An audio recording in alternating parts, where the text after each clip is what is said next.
Hello, everybody. Welcome to another episode of the Thriving Adoptees podcast. Today, I'm delighted to be joined by Jill, Dr. Jill Bolte Taylor. Really looking forward to our conversation today, Jill. Yeah, Thanks, Simon. I'm happy to be here. cool.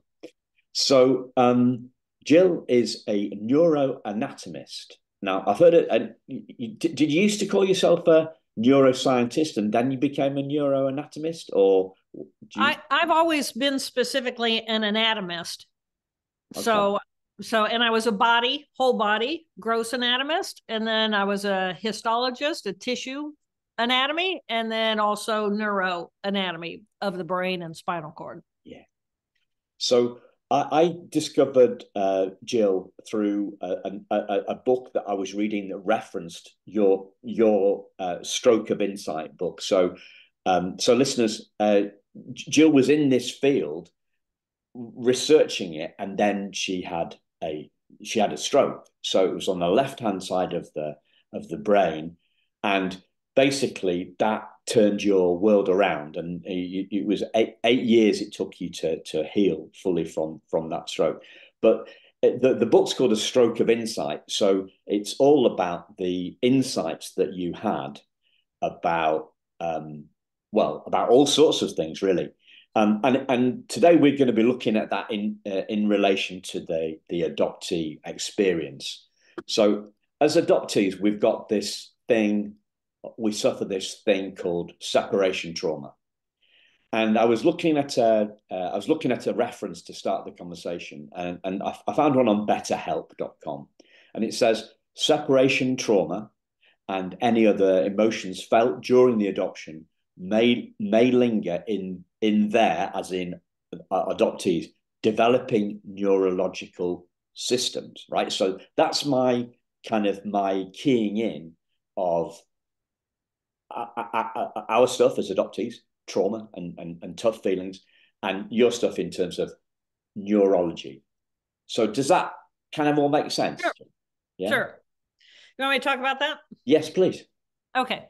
So, as when we're in the womb, and we begin as this single cell, half mom, half dad DNA, we're just this little cell, and the cell has DNA and it has machinery, and there's an energy that drives the force of that cell to multiply and divide and multiply and divide, and it's multiplying the DNA and then repackaging that DNA inside of new cells. And in the womb, we develop at a rate of as much as 250,000 new cells per second.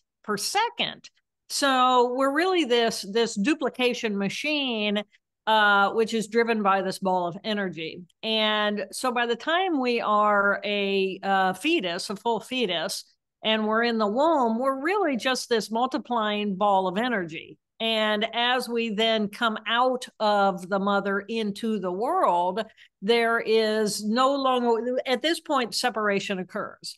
So the cognitive relationship of being taken away and the physiological of taking away from mother is one form of separation, but we all experience a natural form of separation as we separate from our mother's body, because we are at one with the energy of mother's body, because that's all we know, that's what we are.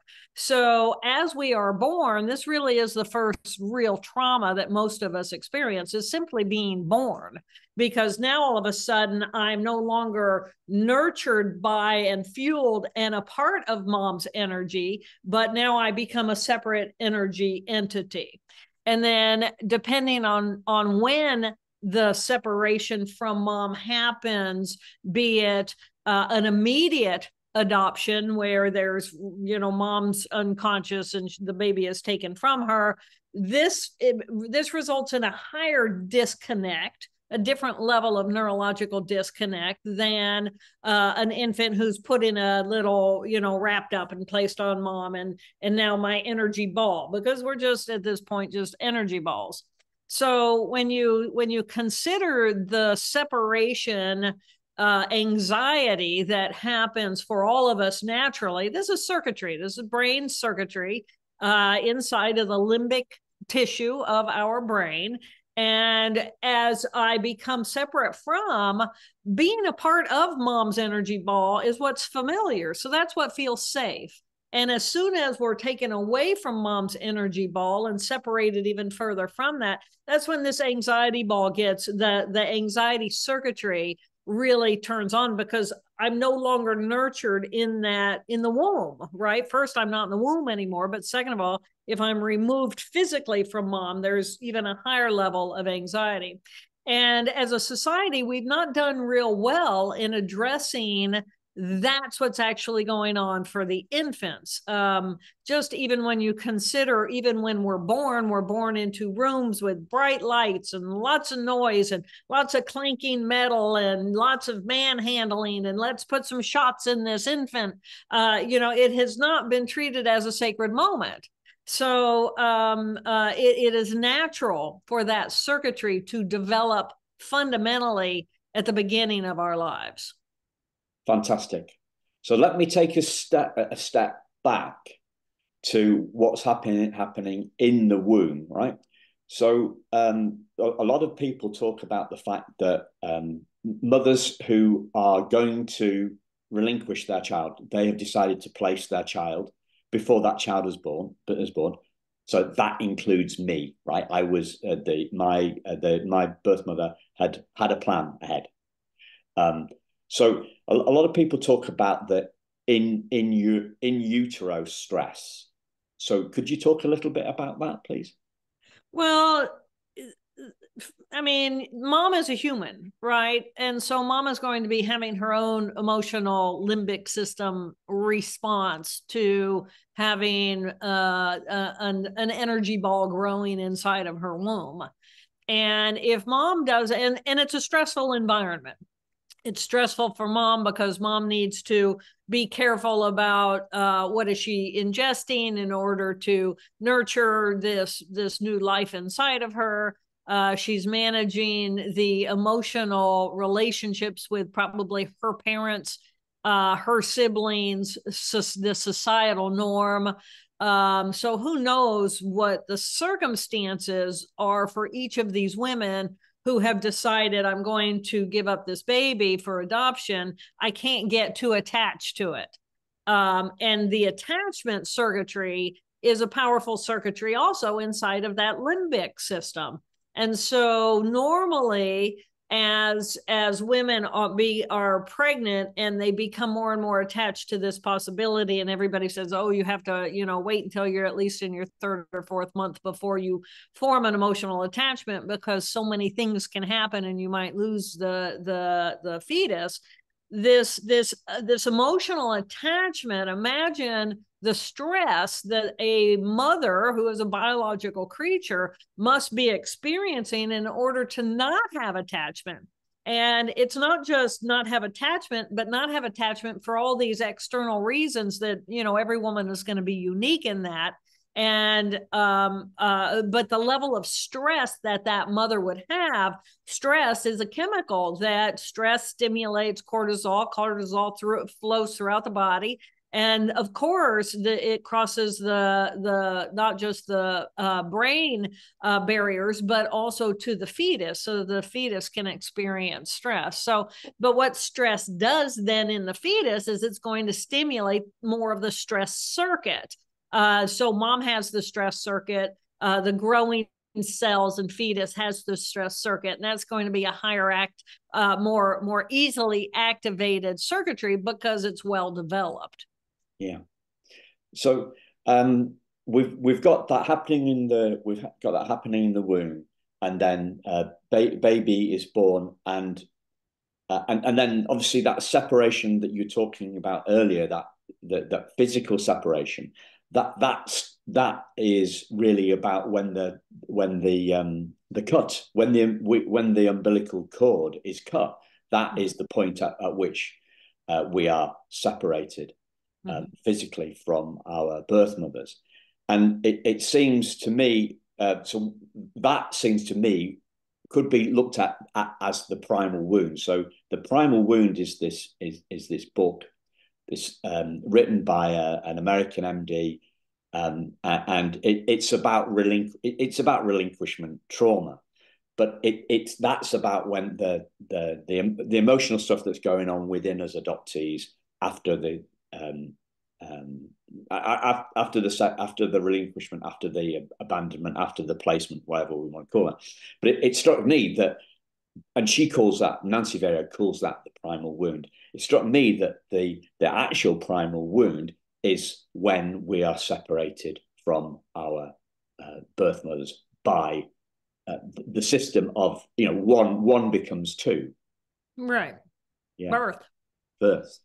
We all go through that. We all go through the birth, right? And it's traumatic. It is. I mean, there's a reason why we scream, right? Oh my God. Imagine when you're in the womb and you're breathing water, and water is what the lungs are doing. You're in this environment that is liquid, and then boom, all of a sudden now you're protected, right? That womb is very protected, and sounds are not clear. They're muffled through water, and light is muffled, and we're you know, it's warm in there, and then boom, and we have to take this big breath, this first breath of and just imagine it's like a whole reset button. It's like the breaker gets turned on, and bam, now you're alive, and it's like, wow. Imagine what that's like. I think that at this point, it's really important for you to recognize, though, that we all experience that. That's the normal trauma. That is the primal trauma. We're all wired for that trauma. And at that root, now we are given a circuitry that allows us to experience trauma. And that's not a bad thing, because it is through trauma, then the reflection upon that trauma, that we can grow and learn. If all we have is the trauma and we're just caught in the trauma, whatever the trauma is, then we're just analyzing and routinizing in the trauma circuitry, where that's not where our power is. It is important to have that circuitry, and it is important to have that trauma, and it is important to be able to go and reflect upon it, but not to make a lifestyle of it.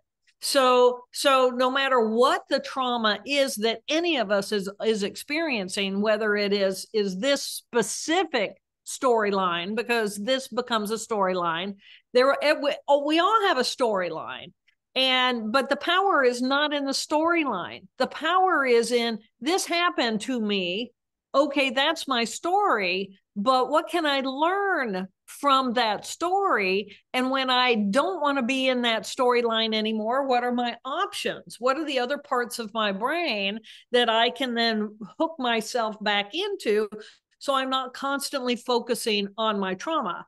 And in our society, you know, good old Freud, let's analyze it all, and let's pick it apart, and let's make up, you know, more story, about the original of the story. But it's not the story that's important. What's important is what can I learn from that story, and then capitalize on the other parts of my brain that are not paralyzed by the story. Yeah. So in a sense, then, you're saying what I might call healing would be what you might call learning and growing. You're separating us from our story. Well, I'm not separating you from it. What I'm saying is, it's a story. That's all it is. It's a story. You know, the brain neurons are designed to make stories. You take a piece of data, and you take another piece of data, and the brain is designed to now make up a story. Well, you know, wow, what a great machine, right? Fantastic, because we need story. So let's say I see a snake. I see a snake bite a person, and the person dies. Okay, well, there's my story. All snakes now, when they bite you, you're going to end up dead. Well, we know that that's not true, right? But based on the information that I have, if that's all I have, and I'm not willing to learn about other things and make that into the bigger picture, then I'm just stuck on that story of snake bites person, person dies. Right. So the machine is designed to tell the story, and the story is important because that's important information. But by looking at that information and realizing, Well, that's a story. Okay. How can I know the bigger picture? That gives me the either the impetus toward diving deeper into the story. Oh my God, I can't. Anytime I see a snake now, I'm gonna be filled with fear and I'm panic and I'm gonna want to kill the animal, or I'm gonna want to run away, or I'm gonna get paralyzed. But now I just live in my story. Or I say, okay, well, that's some information for me. What can I do with that information? Because I am 50 trillion beautiful cells. And if I'm 50 trillion beautiful cells and I'm allowing just a tiny little group of neurons about the size of a peanut to run my whole life, then is that a choice? Do I have the power to use the other parts of what I am as a living being to help look at that picture, value the information from that, but not just grow that story so that my whole life becomes that story, whatever the story is? Yeah. So let's dive in then. So we've got this relinquishment trauma, we've got this abandonment, we've got this separation, the separation of mother, a separation of mother and child, and the child has gone off to be the mother is placed for adoption. So how does that separation become a feeling that there's something wrong with us? That one of the fundamental beliefs that I believe, well, that I say we have as adoptees, is we believe that there's something wrong with us. And one of my fascinations is how can that the physical act of separation become a belief that there's something wrong with us? So I understand that tell me your personal story. Okay, so I was adopted when I was 5 weeks old. Okay. Back in 1967, and Okay. I had no conscious adoption trauma at all till I was 40, till I was 40 years old. Yeah. At 40 years old, I found out that the teddy bear that I'd had from birth was from my birth mother. Okay. And the first time I heard about that, I thought, oh, that's strange, because I've known I was adopted forever, right? I don't remember being told that I was adopted. Right. It's kind of curious that my parents didn't tell me that the teddy bear was from my birth mother. And actually, my mum says now that they did tell me that the teddy bear was from my birth mother, but for some reason, I didn't remember. We're probably too young and it didn't register. It didn't register, right? So then I was going to see a coach about something. I was going to see a coach about my anger, actually. So the context for a conversation was about my anger, and I said this stuff just came rushing out of me. I was telling the coach Sarah about the teddy bear, and I said she, as in my birth mother, she didn't effing love me enough to effing keep me. She gave me this effing teddy bear as an effing consolation prize. Right? Yeah. So that was when I became. I'd never thought those thoughts before. I'd never consciously felt that feeling, and many adoptees would say this is. So we in the adoptee world we use this term coming out of the fog, right?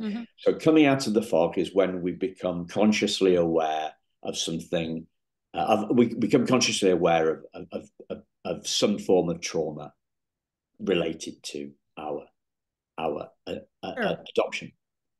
And the woman that I was speaking to at the time, Sarah, she questioned what I just said, and she said, "Well, I'm a mum, Simon, and I don't think it was like that." So then the volcano of eruption of anger it just went. It just went as I saw the truth in what she'd said. And so that was 17 years ago. And over the last 17 years ago, I've been studying a little bit on trauma, a little bit on a lot on emotions. I've had some coaching, I've had some therapy, I've read books about neuroscience. I've and through that, I came across your work.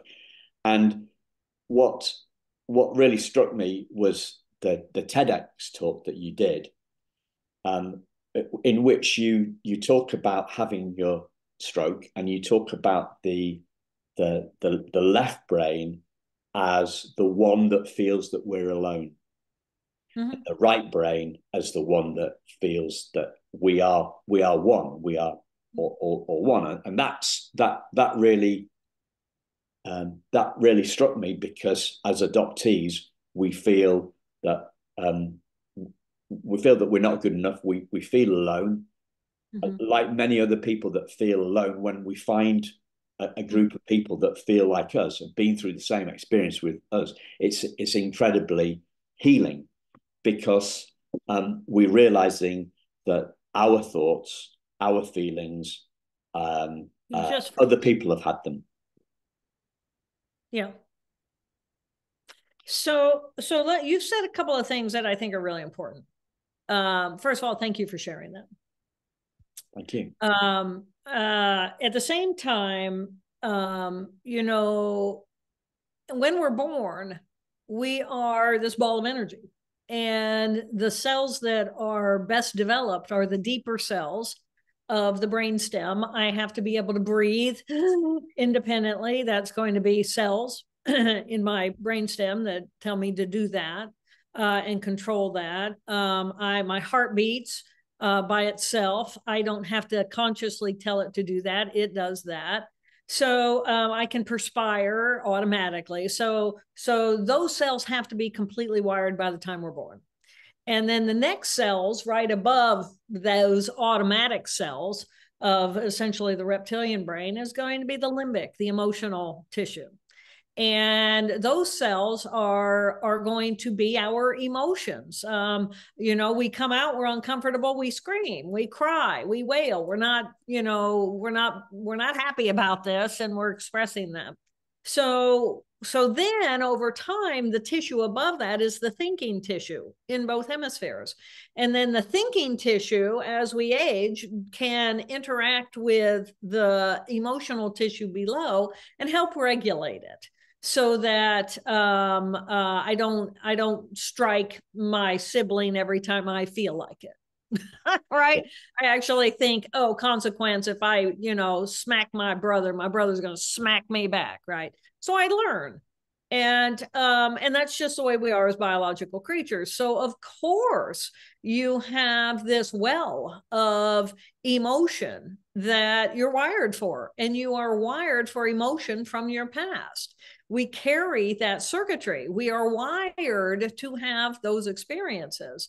So once you found out that you not only were you adopted and you thought that you were okay with that, or, you know, at least coping with that, as soon as you found out that little Teddy was given to you, and then your brain made up the story. Now my story would have been, I can't say it would have been because I'm not in your situation, but my story could have been, your story could have been, oh my gosh, she couldn't keep me for who knows whatever reasons, but she cared enough to give me a Teddy. She cared enough for me to hold this and to know, to hold close. I mean, what's the Teddy? The Teddy is the surrogate mother.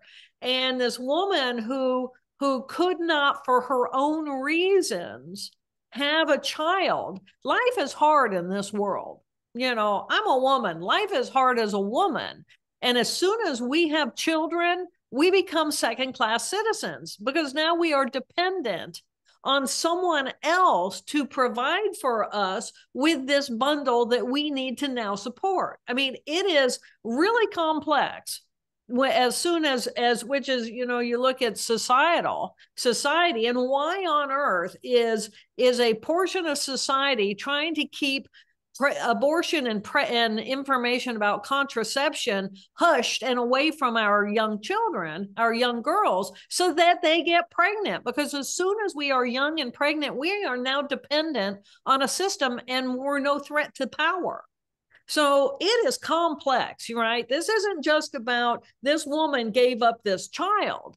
this woman had to manage whatever who knows what the stress was in her in having to give up this child or in choosing to give up this child. It could have been completely against her will, or it could have been that she knew maybe this happened at an age where it was like, so, I mean, I can go on and on and on. I can make up a million stories that counter what your story is. But to me, this woman cared enough to give you the thing to cuddle and to love, and the thing that would love you no matter what in her absence. So again, that's going to take us back to story. But the most important piece here is that we are feeling creatures who think. We human beings, because that feeling tissue is more online and available for wiring when we're born, and it takes years before the circuitry of our thinking comes online. But for me to feel abandonment, for me to feel anger, for me to feel sadness or blame or whatever, that's normal and that's natural, and we all have that circuitry. That's my point. We are all wired for that circuitry. And then the brain comes in and it tells a story that stirs up that circuitry and makes that circuitry erupt as the power of where our energy inside of our brain is going. Right? So you can tell a story that's going to really focus in and stir all that emotion up. But again, though that circuitry is designed for us to learn from, not for us to dwell on and live inside of. So no matter what the trauma is, no matter what the story is, there's a million other stories. But this is my story. This is what I'm going to hold on to. But I don't want to live my life in that stress. So what are my options? And my options are the other parts of my brain. I can bring my mind to the present moment. I don't feel stress in the present moment, because the present moment, if my mind is in the present moment, I can handle whatever comes my way, right? What happens if I'm sitting here and I'm speaking with you and we can be talking about earthquakes? Right. And all of a sudden, and it's like, oh my God, earthquakes, and they're horrible because people, and who wants to die with cement falling on their head? Horrible, horrible, horrible. And then all of a sudden my house starts to shake because right here, right now, I'm in an earthquake. Well, what do I do? Well, it's not so horrible in the present moment. In the present moment, I'm going to use that stress anxiety to actually manage my current present moment. And I'm capable and I'm able. So I can bring my mind out of the past and put myself into the present. Well, this is the beauty of being a human. And this is the beauty of having a right hemisphere. Is the right hemisphere, it is always right here, right now. I always can choose to have my mind in the past, put my mind in the future, because that left hemisphere processes linearly across time, or I can bring my mind into the present moment where I feel peace. Yeah. So it's one thing for people, and this is generalized. This is why I wrote this book. It is our societal norm across the planet, not everywhere. There are cultures that don't do this, but we routinize, focus on our trauma. And it's like, that's not the purpose of trauma. That's not the purpose of that circuitry. The purpose of that circuitry is to wave a flag and say, we have something here we need to think about and we need to heal. And heal doesn't mean we're going to routinize and tell horrible stories about it. And oh my God, because God knows we can blow that into my whole life now is miserable because I'm adopted. It's like, but no, somebody cared enough about you to let you have life. First of all. Second of all, life is this precious, amazing gift. And if we truly believe that life is a precious, amazing gift, then we can have a little sense of gratitude for, oh my God, what that woman went through. Who knows what her story was, but she cared enough to let me develop in her belly so I could have life, because life is this amazing, precious thing. So I can have gratitude for that also. And who knows what her drama and trauma is, because she had to give up this baby. Now, maybe she had to give it up because who knows, a million stories, right? Tell those million stories. But whatever it is, she still held me in her womb and allowed me to have life. And I can tell you as a woman that any life that we reproduce, we wish it all of its best. Can I provide for that? Maybe not. Yeah. And how hard is that for us, right? Because we're put in these as women. I heard this horrible statistic. I live in Indiana and I have time in Kentucky, and I just came back from Kentucky. And on the radio, I heard in the last 3 months, since October, there have been almost 3,000 young people, young girls who have gotten impregnated by rape just in Kentucky. Just in Kentucky, 3,000 in 3 months. Okay, it is not easy being a woman. It is not easy being a female capable of conception. It is not easy. There's a million stories to be told here. So what do? I can focus on, okay, I was not adopted out. You know, I had the privilege of living in my god-awful, non-functional, crazy family. I had that privilege. Well, you don't think about that, do you? You have no idea what that family of origin could have been like. I was beaten on every day by a brother who would be diagnosed with schizophrenia. Growing up, most people, if you ask most people, they will say to you, I am an alien in my own family. At least this is how we are in America. I don't know what it's like in the UK, but we're looking at each other going, I have no idea how I was born into this family because I do not fit in, right? But again, that's the story. And the point is here that we can all focus on the trauma. We can focus on that circuitry of that left emotional circuitry specifically designed for us to feel that and to routinize that and to be miserable about that. But what it does is it constricts us and it makes us unhappy and it makes us angry and it makes us sad and it makes us feel like we have no value because that's what that circuitry does. That's what it does. We're biologically programmed to tell the story that has us in those feelings. And if you look at the condition of the world, this is why we're in the condition of the world that we're in, because we're all madder than hell. And we're madder than hell because we haven't been trained that we have these other parts of our brain. And with a little sense of gratitude, I can actually look at you and recognize, well, you may have a different color skin, or you might speak a different language, or you might have eat different food that smells different. And so fundamentally, you're different from me. And I can look at that which is different from me with either an acceptance and a curiosity and a sense of gratitude that, oh my gosh, everybody doesn't look like me and think like me because we do need diversity because I don't know it all. And clearly none of us do. And instead, we're all at war with one another. So whatever the trauma, and we all experience it because we all have this trauma circuitry.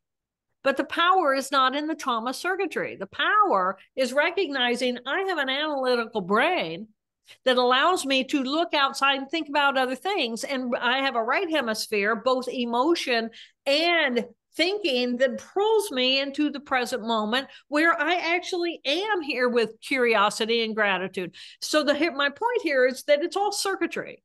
It's all a brain and it's all circuitry. And a tiny little peanut size is telling our story. And how much power are we going to give the story versus how much, if the story's being told and it's making me smaller and smaller and smaller, or I might have a story that says, I'm better than everyone. I'm better than everyone. And so everyone should follow me. And it doesn't matter if I even speak the truth, or it doesn't matter if I do this, that, or the other. I want to become a world leader because I'm the one. It's all the story. It's all a story. But the point is that we have a whole brain. And the better we get to know all of our brain and how to get the different parts of our brain to communicate with one another, we have so much more power over what's going inside of our heads than we ever thought. Yeah. Wow, there's a lot there. The bit that really landed for me was when you were talking about the junction between the thought part of the brain and the feeling part of the brain. And those two um, uh, adding two and two together and getting five, right? For me. So 7 years, 8 years after having that moment of anger towards my birth mother, um, I happened to read my adoption file and a letter from her. And reading that letter, it was clear to me that the teddy bear was not a consolation prize. It was a symbol of her love, and it was in line with what the sorts of line of thinking and what you shared with us. And in that moment, I broke down in tears of empathy with her, empathy for the situation that she was in. To feel, I felt the lack of power that you talked about, lack of female power and authority and things like that. I felt that for her, and I felt her love. I felt her love for me, and I actually felt at one with her. I Beautiful. felt at one with her. So for me, and this TEDx talk, which I've linked to in the show notes, listeners, you're on 21 million views of that now. Oh, 21 I'm million almost people. 30 million now. Are you 30. talking about the TED Talk, My Stroke of Insight? Yes. Okay, that was actually the first TED Talk, the original TED that ever went viral. Wow. So TED and I exploded in the world together. It was a really important message. And I only ask because I did do a TEDx talk on the teenage brain, and I just wanted to make sure that wasn't the Right. one you Yeah. were referring to. So I must be looking at the wrong numbers then. But Yeah. why I'm sharing this with you listeners is that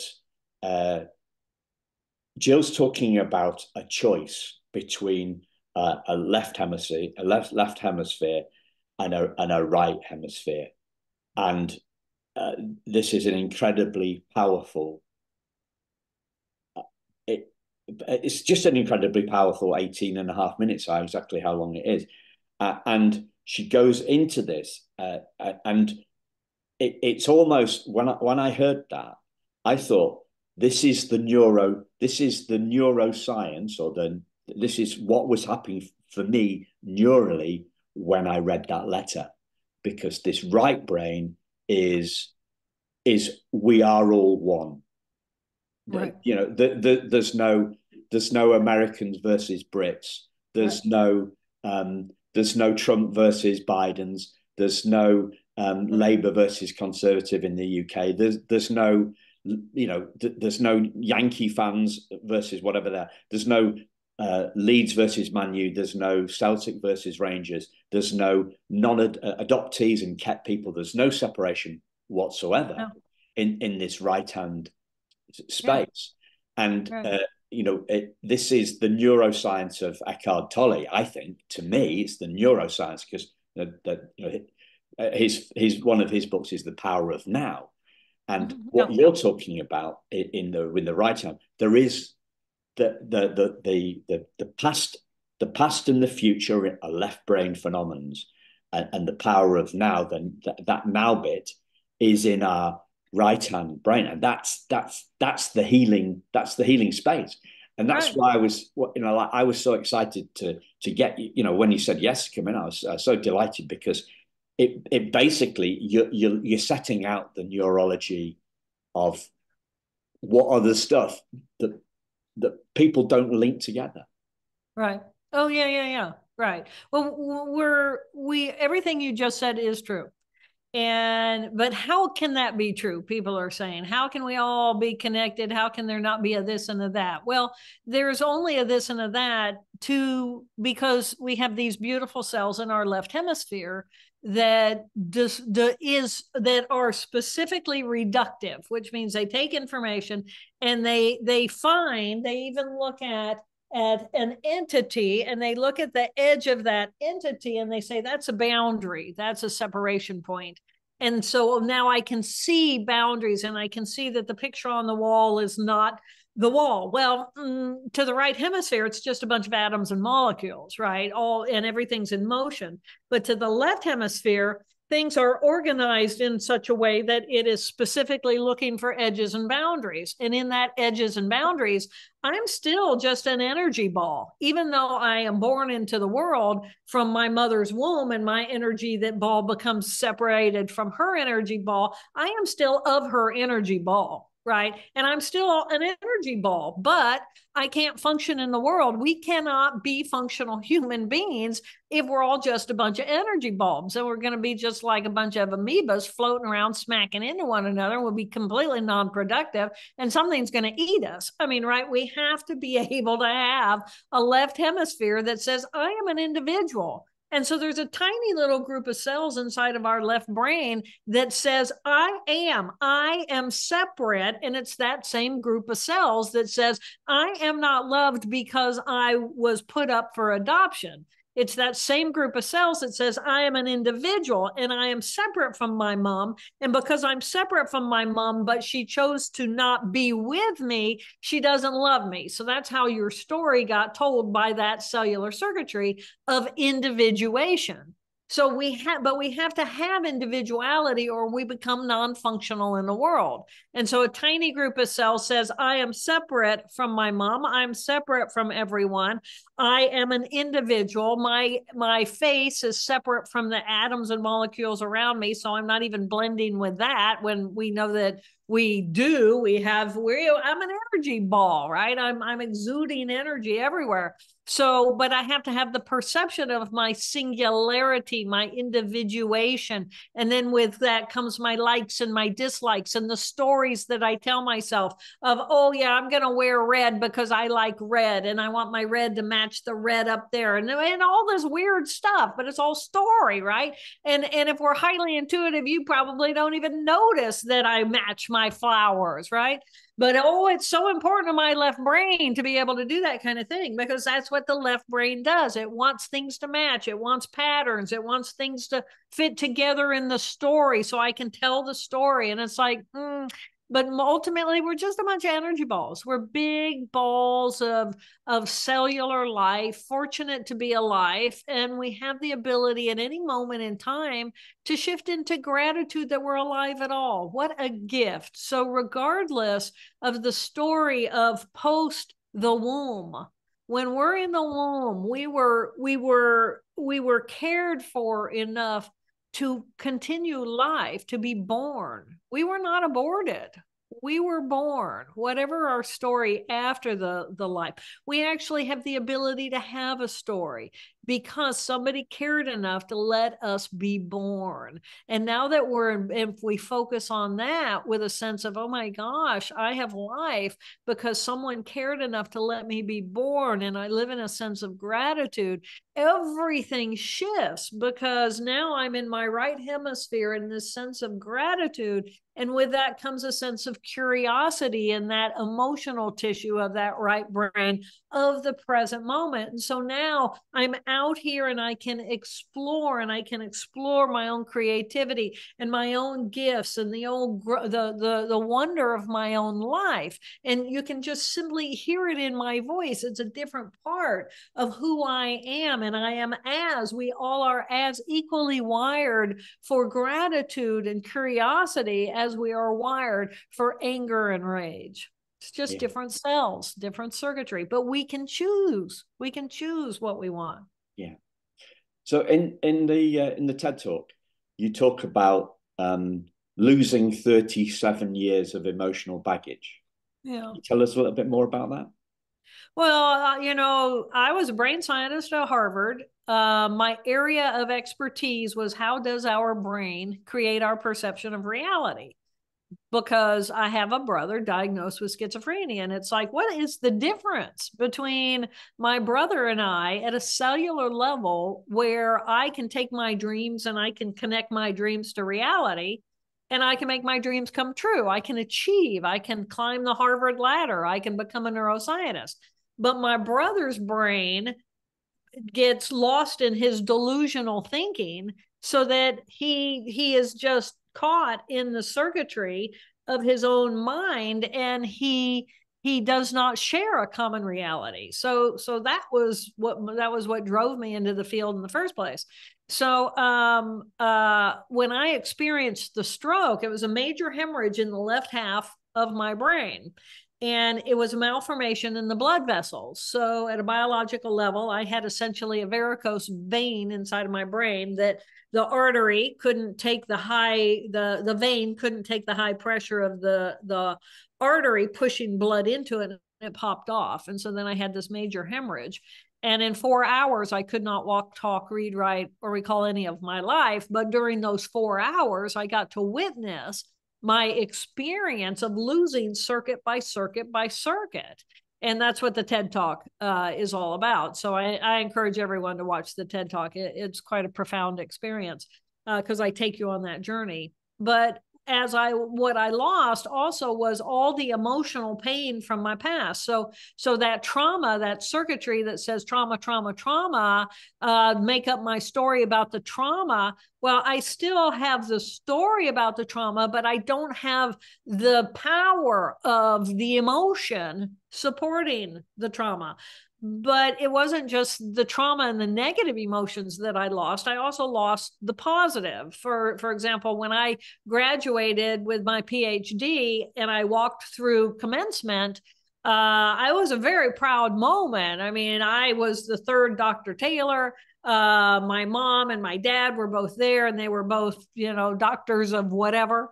And so it was a really proud moment. Well, I remember the experience, but I don't have the pride. So all of that the emotional baggage, essentially is what I call it, but all of the emotional content from my first 37 years of life is gone. And in the absence of that, I got to live in nothing but the present moment for 8 years because the left hemisphere was wiped out. And then it took 8 years for my right brain which thinks in pictures and big picture, to rebuild the skill sets of my left hemisphere that I had lost so that I could then regain function and have language again, have an analytical brain again, relearn terminology again, all that. So that I could become whole brain. So the gift of me losing part of my own mind and then using the rest of my brain to rebuild that tissue so I could become functional again is really how this piece of the story of neuroscience gets filled in for what we understand about the brain. Yeah. So you're talking about learning then. You're talking about 8 years to relearn stuff, and you're talking about the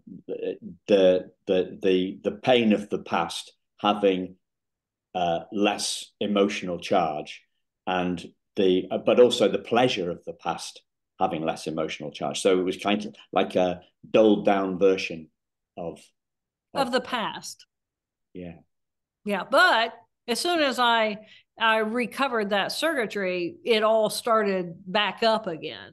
So, it's been 27 years now since that stroke. So 27 years worth of emotional baggage built up again. Yeah.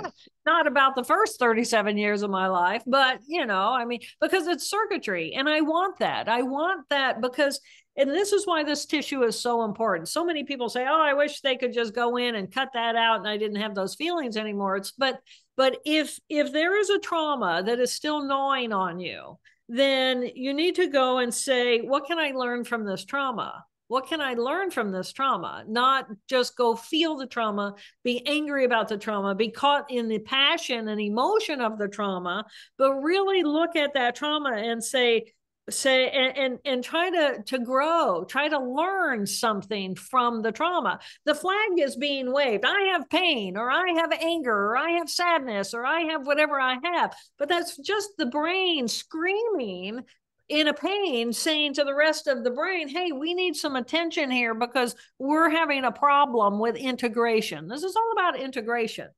And so if I get caught in the story that I wasn't loved, and that's why, and I'm, that's why I didn't stay. in the family. And if I go to the root of I wasn't loved, then the story I'm telling myself is I'm not lovable. And it's like, but I know better than that. I'm 50 trillion beautiful molecular cells. Of course, I'm capable of being loved. Do I have abandonment issues? I think we all have abandonment issues because we're not in the womb anymore where we don't like to be. I mean, it had its appeal. So abandonment is natural. So just because I'm feeling abandonment doesn't mean I'm not worthy of love. That becomes part of the story. Of course, I'm worthy of love. I'm alive. I'm this precious, but it doesn't matter if 50 million people love me. It doesn't matter. What matters is if I love me, if I know I'm lovable. And if I'm telling myself I'm not lovable, that's a tiny little group of cells inside of my brain saying, well, I'm not lovable. And I can guarantee you, the present moment you who is right here, right now, who looks at you and sees that you're this magnificent human creature capable of experiencing sight and sound and touch and life and creativity and communication and all these wonderful things. Of course, I'm worthy of love. But it's the story. How much truth do I place in a story that says that snake bit that man and that man died? So every snake is now poisonous. And that just pulls us full loop back to, these messages inside of that tissue. Again, those are important. It means I have to be vulnerable. I have to be vulnerable to loss and the loss of love and the loss of a lover or the loss of attention or loss of being devalued or being, and then it's like, oh, whenever I feel that, it's like, oh yeah, I recognize that circuitry. That's my abandonment. And then it's like, well, how do I hold myself? How do I hold myself when I'm abandoned? I'm an adult now. I can hold myself. And how do I hold myself? Well, my right hemisphere is right here, right now, and it loves me. I am loved. I am loved. There's just a tiny group of cells that says I'm not loved, but the rest of me knows I am loved.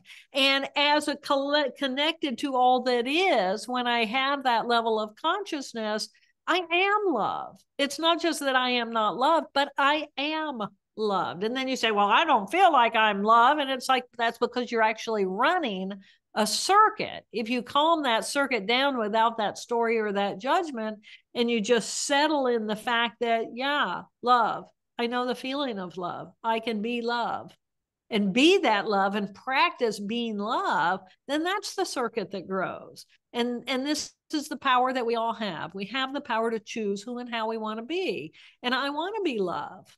And because I want to be loved, I'm going to make time on my schedule when a man who I don't know from anybody on the other side of the planet contacts me and says, can we talk for an hour? Of course we can talk for an hour. Of course we can, because I'm love and you're love, and we can meet there. And then we can talk about drama, or not the dramas in the external, but the trauma at the level of the brain and what power we have to help that heal. Wow. I'm speechless. Yeah. I am love. We are love. Yeah. We are love. That's all we are. Everything else is circuitry running on top of it, distracting us from the fact that we are love. Yeah. And we all learn that when we die, because when we die, it all shuts down. And when it shuts down and the stress shuts down and we're not feeling sad, we're not feeling angry, and we're not feeling, all that, when we release from that, what are we? What do we feel? We feel love and we feel connected, because we are love and we are connected. And then we have this crazy circuitry. A good friend of mine, he says, we're all confused and more confused. Because we're living with this very confused and confusing machine inside of our head that tells all these stories that just whip us up into all this stuff. And the thing about the brain is, the more often you run a circuit, the stronger the circuit becomes. And this is why it's so important to not just routinize and be caught up in and talk about and be in that drama all the time, because you're just strengthening that circuitry. And if you want to strengthen your loving circuitry, then put yourself in the presence of a newborn where you feel in the present moment love. I mean, why do we love babies? Because they bring us to the present moment and they are this ball of love. And it's beautiful to be in the presence of that. You know, to hang out with people who, you know, a friend of mine just said, you know, she has her past world and she has her new world because she just turned 50. And she said, and now I'm looking at all the energies in the past world and I'm painting a picture of my new world. And I'm being very specific in what am I bringing forward into my new world. It's like, you know, there's a lot of things and a lot of people that aren't going to be coming energetically into her new world because she knows she wants to be loved. Yeah. And that's how she does it. That's how she does it. So people talk a lot, this word's bandied around a lot, neuroplasticity. Yeah. So what does that mean in relation to the conversation we've had today? It's exactly what I just said. Our ability to change our focus and our ability to grow new circuits and make them stronger is neuroplasticity.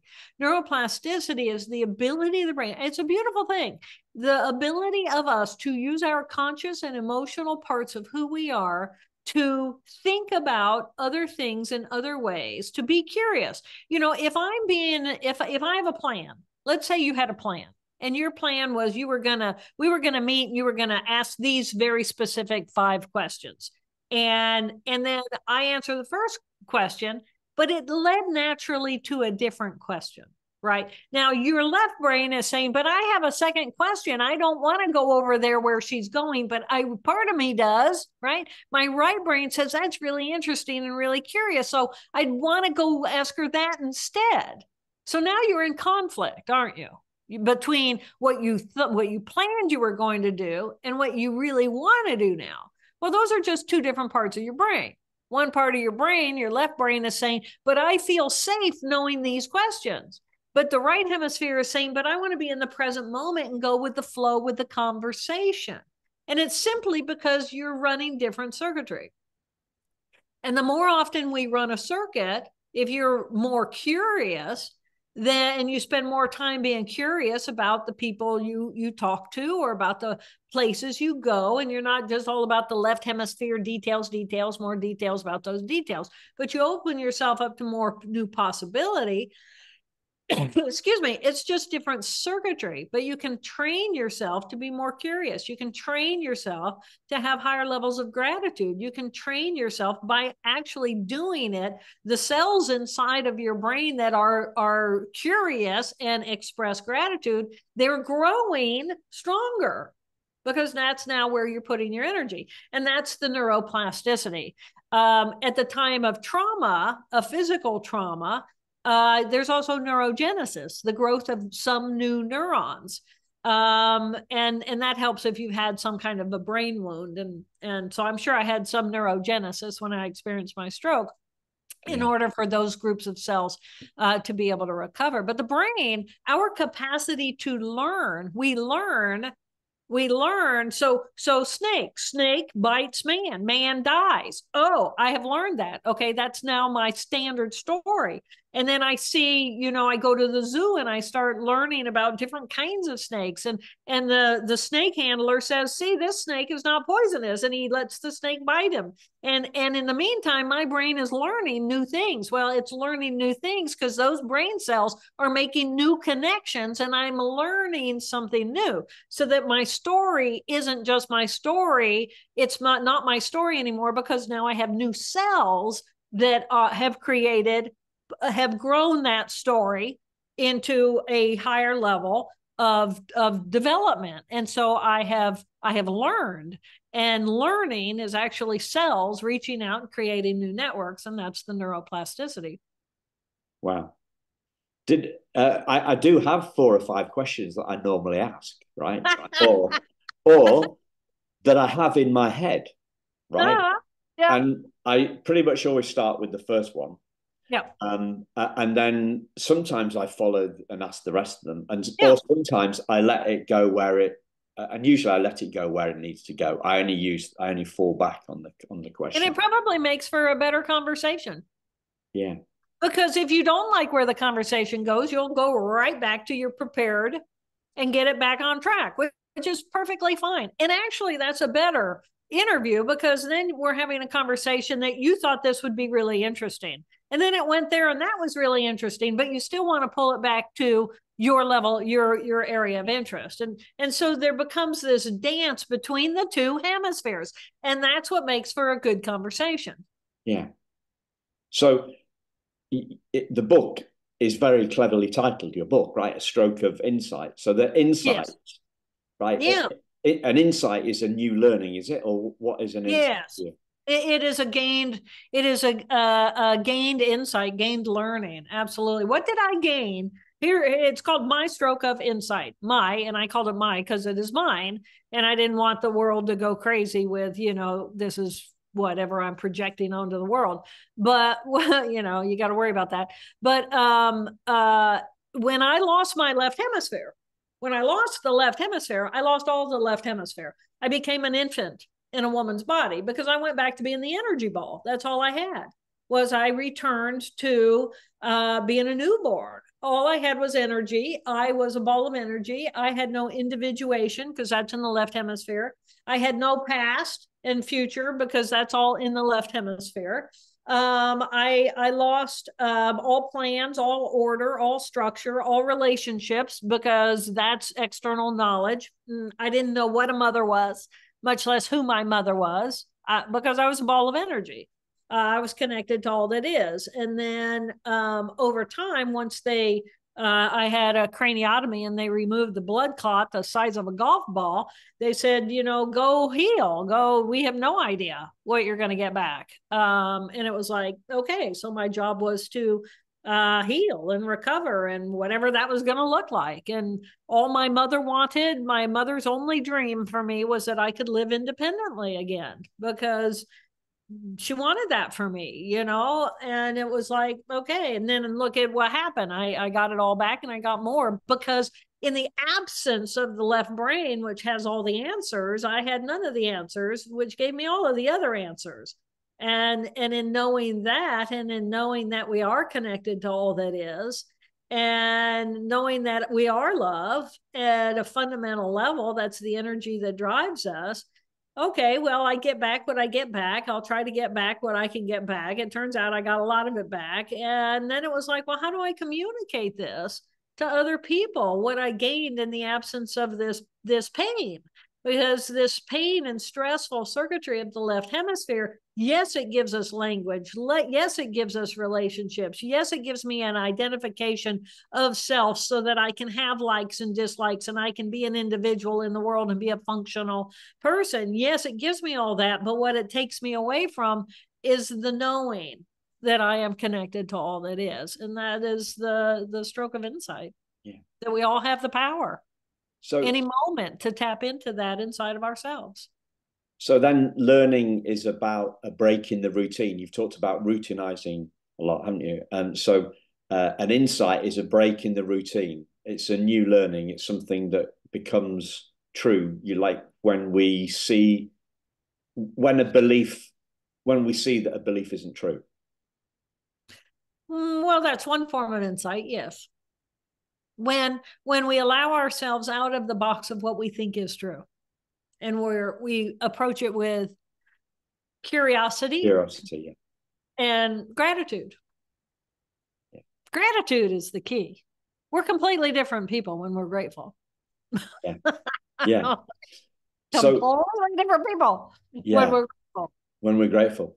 So whenever we get near the gratitude thing here in the adoptee space, right? I differentiate between kind of spontaneous gratitude, right, and forced gratitude. So some people will have a moment, an insight into that makes us grateful, right? Yeah. So like the insight of my gratitude for you coming on the show today, right? And the things that I've learned. and then you've got like the forced gratitude. So what happens for a lot of adoptees is they're told they should be grateful when they don't feel grateful, and Yeah. that actually makes them feel invalidated. I think like it would do for Yeah. anybody. Probably angry, Yeah. invalid, right? All that. But so I'm not saying to you be grateful that you were adopted. What I'm saying is you're alive. Does your life have a value to you? Do you want to be alive? Are there any, is there anything about life that you have a sense of gratitude about? Do you have a sense of gratitude that you have eyes that allow you to see? There are people who don't have eyes that allow them to see, and these are complex cells. I mean, this is when I, as an anatomist and a gross anatomist, I go into the body. I have movement. I am not a plant that is planted into the ground, and I have to receive stimulation where I am, and that's all I can receive. I have legs. I have hands. I have dexterity. I have language. I have a voice. I have taste buds. I am capable of experiencing the world around me. And to me, the sense of gratitude ultimately goes back to my own sense of gratitude of my own life. Now, if I have no sense of gratitude for my own life because my mother, whatever the story, rejected me and is not with me, is my value based on the story of my mother? Is my value based on the story of my mother? Well, mine is not. If my mother had died or if my mother had given me up, I could make up a story. Well, my story never would have included, oh, well, if my mother would have put me up for adoption, I wouldn't have been beaten up on a regular basis every damn day because I had a crazy brother who was abusive, right? I don't know what that reality would have been. Is my value based on another external story that has nothing to do with me? Or does my value as a human being stem from the fact that I have life? And my mother cared enough for one reason or another to allow me that gift of life. And for some reason, whatever story, I didn't grow up with that mother, but I grew up and had life simply because somebody did care enough for me to be born. Right. So it all depends on what you focus on. And the beauty of the human brain is what we focus on grows. And if I can get past the negative story that I'm designed to have in that left emotional tissue, if I can get past that and shift back into the sense of, I'm grateful for my life. I'm simply grateful for my life. And oh my gosh, I've had 64 beautiful years. And in that life, have I had a lot of trauma? We all do. Trauma is a part of life. So we all have the story of our trauma, but we also all have life. And I don't want to waste my present based on my past. And I can do that. You can do that. Your listeners can do that. We all can do that. And it's important to visit that, but not to make it a lifestyle. It's important to visit that and help that heal, but not to make it a lifestyle. And so, how do I heal that? I recognize I can love myself. And in loving myself in my own life and the gratitude that I have that life, that heals the fact of whatever that story is that I tell myself about my past that isn't relevant right now. It's not relevant to my present anymore, other than in my story. And the only thing that's going to get in the way of us loving ourselves is that little bit of the left brain that you've been talking about. Tiny little group of cells in the left hemisphere. Yeah. Yeah. And as a society, that's, and it's been legitimized. Our trauma and our focus on our trauma has become a billion-dollar market of psychoanalysis. Let's talk about it and talk about it and talk about it and talk about it. But if what we run every time we run a circuit, it grows, then we get really caught in the power of that trauma because that's where our focus goes. And for me, for whole brain living, the power of our brain is not in the story. The power is knowing I can pull my energy out, and 3/4 of my brain knows I am the life force power of the universe. I'm not just the life force power of the universe. I'm a human. Oh my God. I'm a human. I'm not an elephant. I'm not a plant. I'm not whatever. I'm a human with a human brain and a human capacity, trying to figure out how do I bring the best of me into the world so that I can influence the best in you in the world, so that we are all projecting the best of what we are into the world instead of our pain, so we stop fighting with each other. Yeah. Before we all become extinct. And then it was like, well, I hope you enjoyed your time here because now it's gone. Fantastic. Right? Fantastic. Yeah. I say that we should be, I believe that we've become trauma obsessed as a society. And I think we should be trauma informed and healing obsessed. And because what we get, because what we focus on gets bigger. So we focus on healing here on Thriving Adoptee because we want to heal. But it's not just healing. It's like, if I'm obsessed with my healing, what if I just forget about my problem for a while? What if I allow myself to just escape it? There's nothing wrong with the escape. The escape is the present moment. I'm wired for that. And I'm wired for that because that's where my power is. I can't change the trauma. I can change the story around the trauma, but I'm not going to heal the trauma. I heal the trauma by healing my own power and owning my power to bring my mind into the parts of myself that are not traumatized. My left thinking brain knows 1 + 1 = 2. It has no trauma. It has no emotion. You know, how the engine in my car works or doesn't work has no emotion in it. It simply is a really healthy part of my analytical brain. It's very healthy. My ability to experience with curiosity and my expression as an artist with innovation and entrepreneurialism and new possibility, this is a really healthy part of my brain. There is no trauma there. It's a part of who I am. It's a whole personality in who I am, and it's not focused on the trauma or healing the trauma. It can love the trauma and say, it's important to me that I have my trauma. I have to have my trauma because my trauma is a part of my story, and I have to have my story. But if all I do is focus on the trauma, then it's like I'm missing out on my analytical brain, my curiosity and creative and entrepreneurial, innovative brain, and then my connection to all that is. That's the right thinking part of my brain. My ability to experience love and be connected to all that is a part of who I'm wired to be, right there in the right hemisphere. So if I'm putting all the energy into let's heal the trauma, I can heal the trauma. All I can do is tell a different story. And I don't really want to heal the trauma because if it's not that trauma, I can guarantee you it's going to be a different trauma because it's circuitry inside of our brain. So I can look at the trauma, I can label the trauma, I can put a story on the trauma, I can recognize I have trauma. I have trauma inside of my brain. It's a circuit. I can run it. I can run it a lot, or I can run it barely, hardly at all. Right? But I have the power to choose. And that's where your power as a human being comes in, is to recognize, no, I can't really heal my trauma. I can understand it. I can change my story.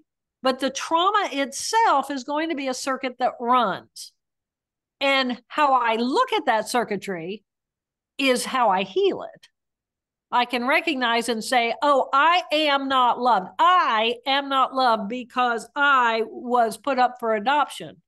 Or I can say, I have a circuit inside of my brain that was triggered when I was a newborn because I was put up for adoption and my brain said trauma, trauma, trauma. Right? And I'm not very happy about it.